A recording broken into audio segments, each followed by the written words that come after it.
El Instituto Mexicano del Seguro Social en Yucatán realizó una ceremonia de reconocimiento a la actuación de calidad de la enfermería, que se destacó por su labor, vocación de servicio, responsabilidad y solidaridad. Fueron galardonadas 21 enfermeras y enfermeros del programa IMSS Bienestar con las categorías Auxiliar de Enfermería General en Unidad Médica Rural, Auxiliar de Enfermería General en Hospital Rural, Enfermería General en Hospital Rural, así como personal de confianza.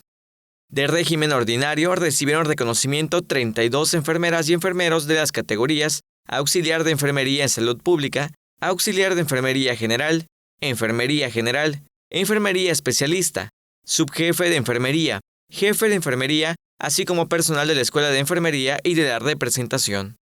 Tele-Yucatán te informa. Tele-Yucatán te informa.